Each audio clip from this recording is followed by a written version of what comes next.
nous qui sommes parvenus à la fin des temps. 1 Corinthiens 10, verset 11. Oh, alléluia. Donc la fin des temps, la fin du monde ancien, la fin du temps de Noé, la fin du temps de la loi des pharisiens qui avaient annulé le commandement de Dieu pour leur tradition. Marc 7, versets 6 à 13. Eh bien, tout cela, tous ceux qui avaient le cœur, qui n'ont pas été circoncis par la parole de Dieu, par le Christ. Marc 7, versets 14 à 23. Tout cela, même qu'ils ont refusé le baptême de Jean-Baptiste, le baptême de repentance, des idoles, de tout ce qu'ils avaient dénaturé, en étant, c'est-à-dire en étant devenus, on va dire, des cochons, hein, parce que c'est ça, hein, le Seigneur est le cochon, eh bien, il vomit, puis il remonte en vomi, c'est ça. Eh bien, tout cela n'ont pas accepté le baptême de Jean-Baptiste. Je crois que c'est écrit dans Luc 7, verset 29-30. Luc 7, verset 29-30. Oh non, c'est pas Marc, c'est Luc 7, verset 29-30. Alléluia. Donc, dans les derniers jours, hein, eh bien, le Seigneur fera un ciel nouveau. 2 Pierre 3,2. Alléluia. Donc, son épouse, Apocalypse 21, versets 1, 2, 9, 10. 1 Pierre 3,10. Alléluia. 1 Pierre 3,10, 11, 12, 13, 14, 15. 1 Pierre 3,10, 11, 12, 13, 14, 15. Et le ciel a disparu. Il a été roulé comme un livre. C'est la loi, en fait. Apocalypse 20, versets 11 à 15. Apocalypse 6, versets 14-15. Alors la parole de Dieu nous dit qu'au temps de Noé, les montagnes furent immersiées par les eaux. Genèse 7, verset 9. Genèse 7, verset 9. Les montagnes, ça représente les rois dans la parole de Dieu. Ce sont les rois, les grands de ce monde. Apocalypse 17, versets 9, 10, 11, 12 à 21. Et les rois, c'est ceux appelés la bête, appelés le serpent ancien, comme le grand dragon, appelé le serpent. Eh bien, la parole de Dieu nous dit que les rois de ce monde, avec les princes de ce monde, se sont ligués contre l'Éternel et contre son oint. Acte 4, versets 25, 26, 27. Alors, il est vrai que Paul a été élevé au 3e ciel. Alléluia.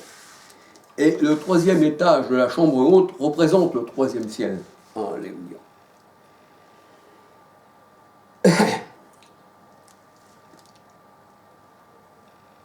Alors, c'est pour ça que le Seigneur il dit que la génération du monde ancien devait disparaître. Alléluia. Matthieu 24, 34. Je vais noir, on ne sait pas. Matthieu 24, 34. Excusez-moi, frères et sœurs.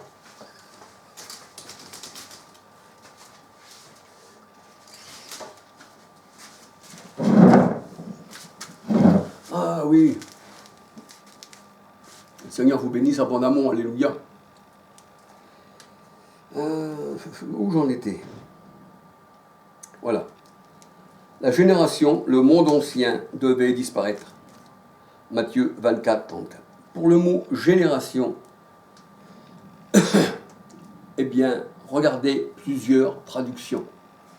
De tout ce que je vous ai parlé là, dans la parole de Dieu, quand je vous parle de génération, regardez plusieurs traductions. Alléluia. Où il est écrit génération. Le Seigneur disait dans Matthieu 5, 18, « Le ciel et la terre ne disparaîtra pas tant qu'il y aura la loi. » Un iota de la loi qui n'est pas disparu, le ciel, eh bien, ne disparaîtra pas. Alléluia. Il faut que la loi soit disparue, que l'ancien ciel disparaisse avec. Alléluia. Matthieu 5, 18. La nouvelle terre est appelée épouse. Ésaïe 64, verset 2. Apocalypse 21, verset 1, 2. Et je ne veux plus de mer, elle avait disparu. Quand la mer disparaît, c'est le monde qui disparaît. Apocalypse 17, 15. Les eaux, ça représente le monde. Alléluia. Apocalypse 21, versets 1, 2, 9, 10. Ésaïe 51, verset 16. Ésaïe 50, verset 46. Matthieu 25, verset 6. C'est là qu'il y a un cri dans la nuit. Il y a un cri dans la nuit, pourquoi? Parce que tu te retrouves dans la nuit, en fait. Quand tu es dans la nuit, quand tu es dans les ténèbres, quand tu es hors du Seigneur qui est la lumière, bah dans la nuit, il se passe un cri. Et c'est là qu'il vient le voleur. Bah, il vient pour te tuer, pour t'assassiner. Mais là, le Seigneur, il vient en pleine nuit comme un voleur. Et il y a eu un cri dans la nuit. Et le Seigneur a dit, vous êtes du jour, pour craindre. Il n'y a pas de cri. Mais eux, il y a un cri. Et vous, quand vous êtes dans les ténèbres, il y a un cri. Eh oui, dans la nuit.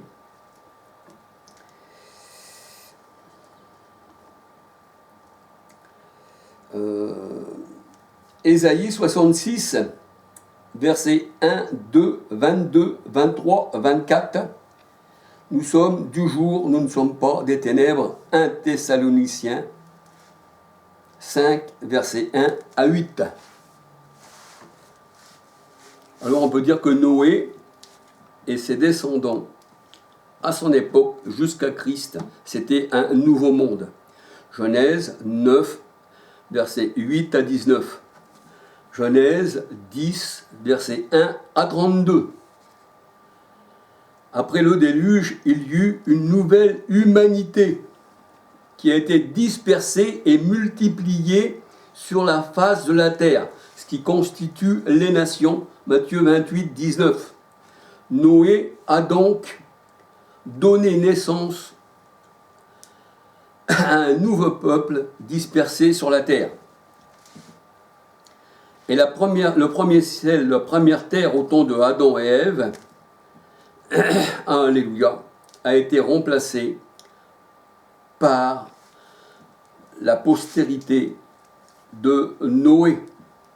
Alléluia.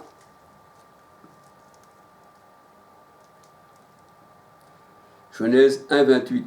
Et là, le Seigneur disait aussi à Adam et Ève, eh bien, quand ça s'est développé sur la terre, il disait exactement pareil, allez et multipliez-vous sur la terre. Alléluia. Genèse 1, verset 1. Genèse 1, 28. Alléluia. Genèse 9, verset 1. Donc cette génération de Noé devait se multiplier sur toute la terre. Alléluia. Les îles, tout ça a été... tout sur les enfants de Noé, en fait. Alléluia. Alors le Seigneur a formé un monde nouveau, un homme spirituel, après la génération de Noé. Le Seigneur, il a pris de toutes ces nations de Noé et les a emmenés. Alléluia.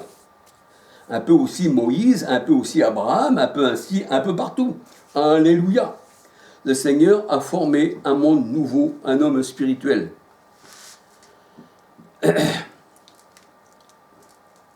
Alléluia. Galates 4, 26.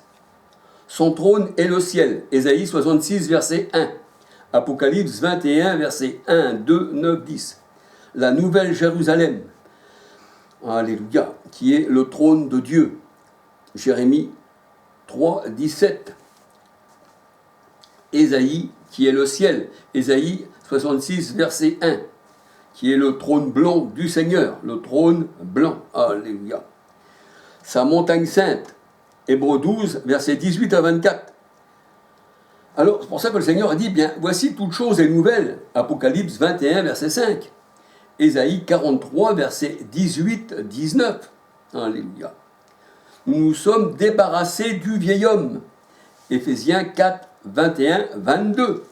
Romains 8, verset 13, 14. 2 Corinthiens 5, verset 7, 8. Alléluia. 2 Corinthiens 5, verset 7, 8. 2 Corinthiens 5, 16, 17, 18. Parce qu'on ne regarde plus aux choses visibles. Parce que nous sommes des esprits. Alléluia. les choses invisibles sont éternelles, les choses visibles sont pour un temps. Si tu es un homme charnel, que tu n'as pas la nouvelle naissance, que tu n'es pas venu à un esprit avec toi Seigneur, c'est parce que l'a fait de ses serviteurs des vents, donc c'est l'esprit. Alléluia. Eh bien, tu n'appartiens pas au Seigneur. Alléluia. L'esprit, nous ne pouvons pas le voir. 2 Corinthiens 5, 16, 17, 18. Nous sommes la nouvelle création, après Noé. Jean 3, verset 3, Jean 3, verset 8, 9. Jean 3, verset 3, 8, 9. C'est ce qu'on peut appeler eh bien, le troisième ciel. Alléluia. Et le ciel, c'est nous. Le ciel, c'est le jardin d'Éden. Alléluia. Le paradis, c'est aussi nous. Nous sommes aussi un jardin. Parce que jardin veut dire paradis. Alors l'épouse est un jardin, c'est la Nouvelle Jérusalem. Mais comme nous formons un seul corps les uns les autres, par un seul esprit, alléluia, 1 Corinthiens 6, 13 à 19, alléluia, le Seigneur, Jean 11, 52, il nous a rassemblés en un seul corps, alléluia. Lui, il est la tête qui dirige le corps, alléluia. Donc le troisième ciel, c'est nous. Nous sommes l'esprit, nous sommes les membres du Christ. 1 Corinthiens 12, verset 13 à 27, alléluia. Alors c'est pour ça, vu que nous sommes un paradis, le Seigneur a dit, tu seras un jardin arrosé. Voyez-vous, arrosé. On nous arrose. Alléluia. Ésaïe 58, verset 11. Ézéchiel 22, verset 24. Si tu n'es pas arrosé, tu n'as pas reçu la pluie du ciel, alors là, tu n'as pas été lavé, tu es encore dans ton péché.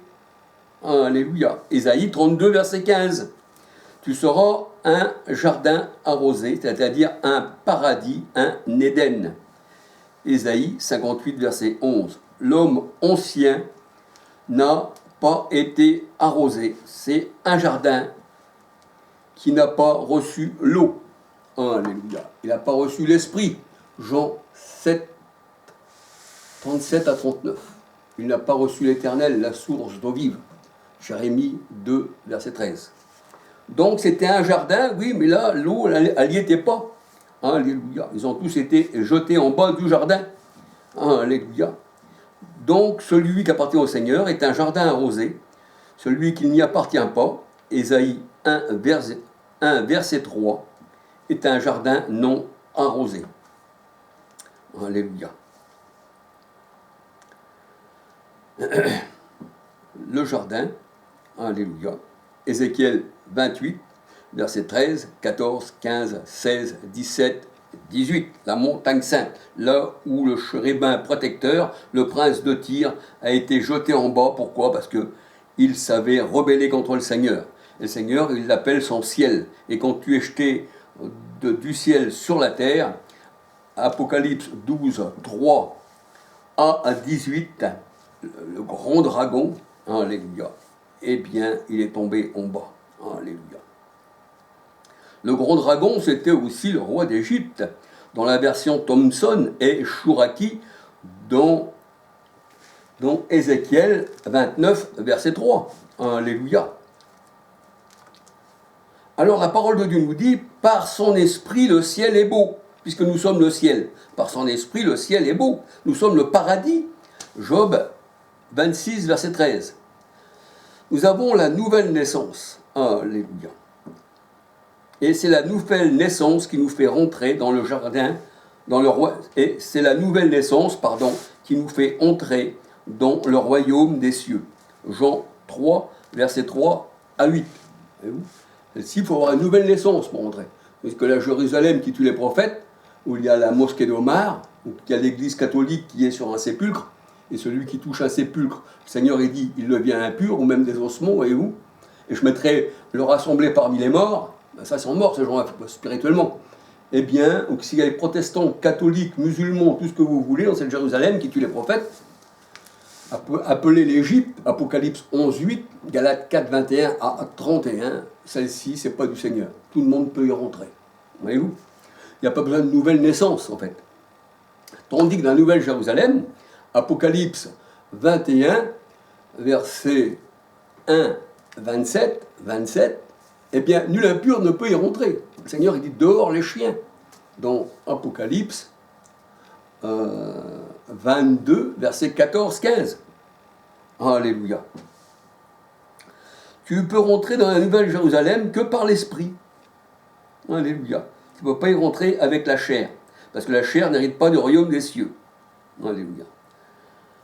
Alors, il y a aussi le ciel de fer pour les méchants. Il y a aussi le ciel de fer pour les méchants. Alléluia. Lévitique 26, 19. Pour ceux qui ont de l'orgueil. Alléluia. C'est-à-dire les cieux anciens. Matthieu 24, verset 1, 2, 3. Matthieu 24, verset 1, 2, 3. Le Seigneur avertit ses disciples, en son temps à lui, bien sûr, parce que là, il parle à ses disciples. Les disciples lui disaient, mais Seigneur, quel temple, quelles pierres, comment ils sont formidables. Les pierres représentent les enfants de Dieu, en fait.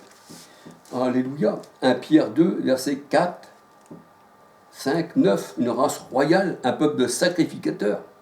Des pierres précieuses rejetées par les hommes, mais choisies de Dieu. Jean 15, verset 16, 19. Alléluia. Donc le Seigneur avertit ses disciples, quand il leur parlait en son propre temps, quand les disciples disaient, Seigneur, quelle est pierre? Seigneur, il dit, restera pas pierre sur pierre. Je vous le dis. Et tenez-vous prêts, parce que la fin de ce monde, cette génération, ne passera que tout cela n'arrive.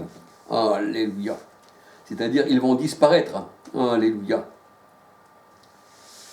Alors le Seigneur prend l'exemple de Noé, Genèse 1, verset 1, du temps de Noé, où la race d'Adam a été engloutie par les eaux. Matthieu 24, verset 13 à 51. Alléluia. Matthieu 25, verset 1 à 46. Ézéchiel 24, verset 10. Alors là, c'est Paul qui dit qu'il a été élevé, qu'il a entendu des choses incroyables en esprit. Alléluia. 2 Corinthiens 12, verset 1 à 8. Genèse 28, verset 11 à 22. Jean 3, verset 13, 14, 15. Là, on voit que pour aller dans les cieux, il nous faut une échelle spirituelle qui est Christ. Genèse 28, versets 11 à 22. Jean 3, versets 13, 14 à 15. Jean 1, verset 51. C'est ce qu'on appelle l'échelle de Jacob, l'échelle du Christ. Nous montons dans les hauteurs. Éphésiens 2, 6. Il nous a fait asseoir dans les lieux célestes. Galates 4, 26. Alléluia. Alors, tous les prophètes de l'Ancienne Alliance avaient les yeux sur Christ. Alléluia. Hébreux 12, verset 2. Comme Moïse et Abraham. Hébreux 11, verset 24 à 29. Hébreux 11, verset 8 à 16. Abraham attendait la cité du Dieu vivant, celle qui est céleste, car il était étranger et vagabond sur la terre. Il a besoin aussi de l'échelle, il avait besoin aussi du Christ. Alléluia. Et on voit que tous les prophètes, alléluia, eh bien, se retrouvent dans le royaume des cieux. Abraham, Moïse, tous les prophètes. Luc 13, verset 28. Matthieu 8, verset 11. Et ayons les regards sur Abraham et Sarah et sur Christ. Alléluia. Enfin, gloire au Seigneur. Gloire à son nom. Alléluia. Alors, mes frères et sœurs, j'étais pas trop chaud pour vous présenter cette étude. Mais il y a longtemps que je l'avais dans le cœur et je ne pouvais la contenir. Parce que le Seigneur dit, même si tu te tais, alors tu ne peux pas contenir. J'aurais voulu me taire, Seigneur, j'aurais voulu ne pas parler, le prophète disait. Mais tes paroles sont comme un feu qu'on ne peut contenir. Donc, Seigneur, je ne veux pas me mettre contre toi, éternel, mon Dieu, mon roi, mon prince de toutes choses, alléluia, qui est ma vie, alléluia, qui veille sur moi, mon bon berger. Je ne veux pas me mettre contre toi, Seigneur. Eh bien, j'ai mis ces choses-là par écrit, afin de partager, bien sûr, Mais comme je vous dis toujours, je partage simplement. Je n'en fais pas quelque chose de dire, croyez, voyez-vous. Le Seigneur vous bénisse.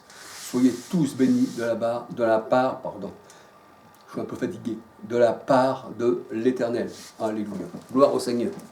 Soyez bénis abondamment. Alléluia, alléluia, alléluia.